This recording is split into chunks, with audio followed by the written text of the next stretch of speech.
Hello, everybody. God bless. Brother Yaza here. So it's been a while since I posted something, and I figured I'd post something real quick. I don't remember when last time I actually posted something, and I apologize for that. It's just a lot of things.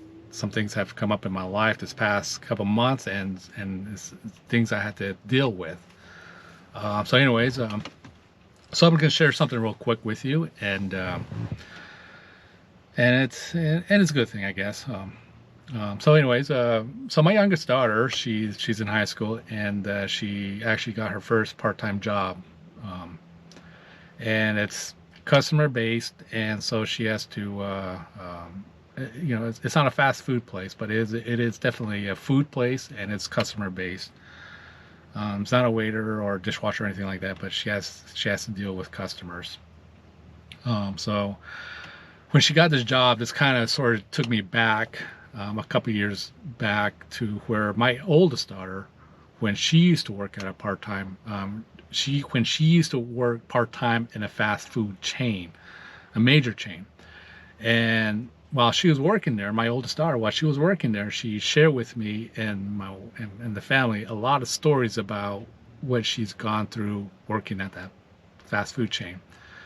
Um, you know, Stories like, I'm not talking about, stuff that happens in the back where they cook and everything. I'm talking about customer related stories, because she worked as a cashier, or she worked at the front line where, she dealt with the customers.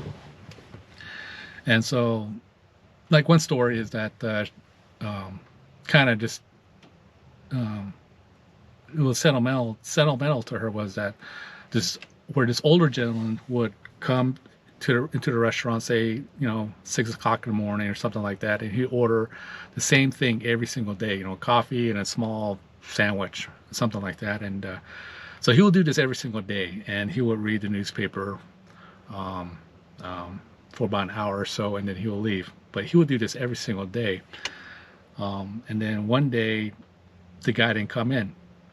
So they're wondering what happened. So the following day, he still didn't come in.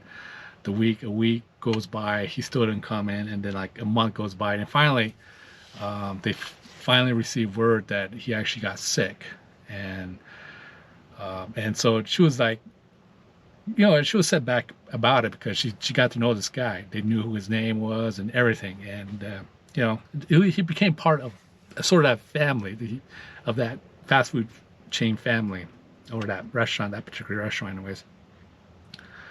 I think he actually passed away. I don't remember what happened, but anyways, that's just one of the stories that she shared with us. And there's other stories too, where she shared with us where the customers would just get angry with the cashiers, whether it's cold fries, the order was wrong, the order took too long, or whatever. So she shared a lot of stories about that, and so I'm going to share with you one particular story that she shared with us, and this kind of drags into another. Um, I don't want to say event, but anyways, it drags on to a couple weeks later. So my daughter, working one day at his cashier, and this older gentleman, he was probably in his mid 50s to upper 50s, maybe lower 60s. So he orders his food, and I don't know what happened. Cold fries, mustard on a burger when it shouldn't be, something weird, right? And so he gets pretty upset, really upset about the order, and he starts taking it out on my daughter, who was a cashier. And he just started belittling her, and, expecting 5-star service at a 1-star franchise. And so, he finally leaves, and she felt pretty bad. There's times where she came home and just totally distraught, because the customers just totally belittled her. And I'm sure there's a lot of customers or a lot of cashiers out there working in a fast food chain feel the same way, where customers just take it out on the cashiers, expecting, like I said, they're expecting 5-star service at a 1-star restaurant, fast food chain. Anyway, so my daughter comes back, she's distraught, and she tells us the story, and it's like, okay. and she knew that's part of the job, and she knew that it's just the way it is, and the managers really put the customer first, and rather than putting the cashiers first, protecting the cashiers, they rather please the customers. So it was a it's just the way it is, I guess. So anyways, this guy belittles her. A couple weeks goes by, and my family and I, we would go to church every Sunday, and it was a bigger church.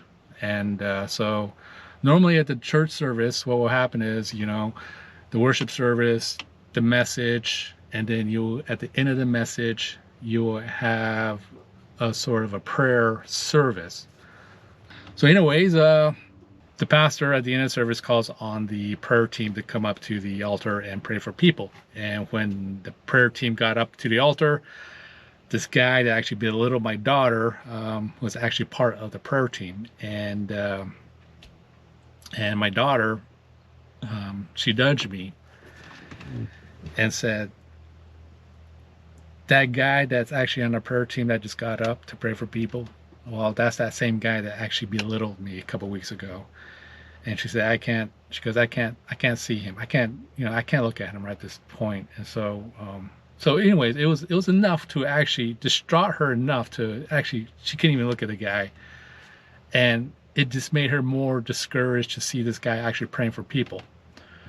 I don't know what the situation was for this guy, but anyways, I know that if my daughter was not a believer, she would have been totally turned off by this whole ordeal. If my daughter was not a believer and she was working at a cashier and this guy belittles her and then goes off, and then a couple weeks later, and again, if my daughter was not a believer and she visited a church seeking spiritual help and she sees this guy get up to the altars and see this guy praying for people, it would have been a total turn off. It would have been a total turn off for my daughter. But my daughter was a believer, and so when she saw that, she just really, at that point in time, she just couldn't look at the guy. She just said, she goes, I can't see this guy praying for people. I can't see him. So anyways, so that happened.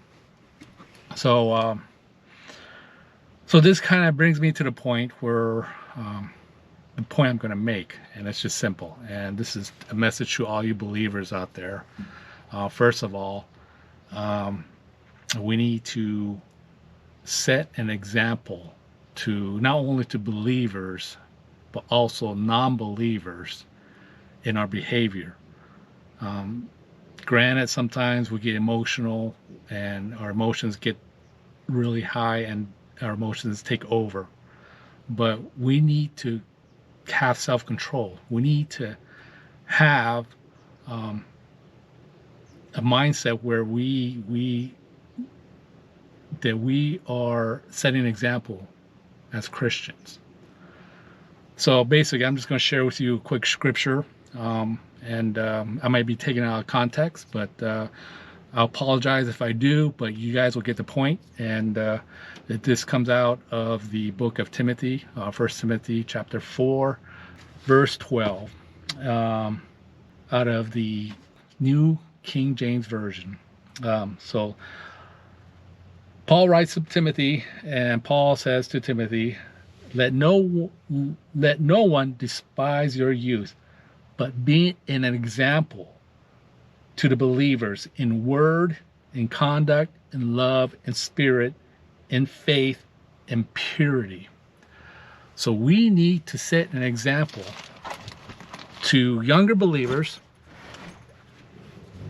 We need to set an example to non-believers, because we don't know who we're going to interact with. And you know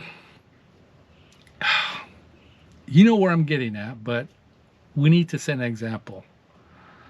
So you believers out there, set that example, and be nice to the fast food workers, guys. You don't know what they're going through. They could be possibly, I mean, the stress they're going through. Sure, there's some workers out there just having fun and they don't care. But there's some workers actually that need that job, and they're maybe are the sole providers for their family. I don't know, but be nice to them. All right. Whether you get cold fries, be nice to them. Whether you order plain burger and they put ketchup on it, just be nice to them. They may charge you wrong.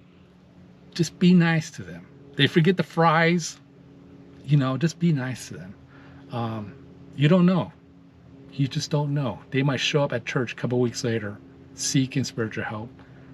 And if you belittle them and they see you worshiping, how are they going to view you? So ever since my daughter told me that, even before that, I actually started treating all these fast food workers with respect, regardless of what happens to my order. Sure, I get impatient when it takes too long, like maybe 20-minute wait.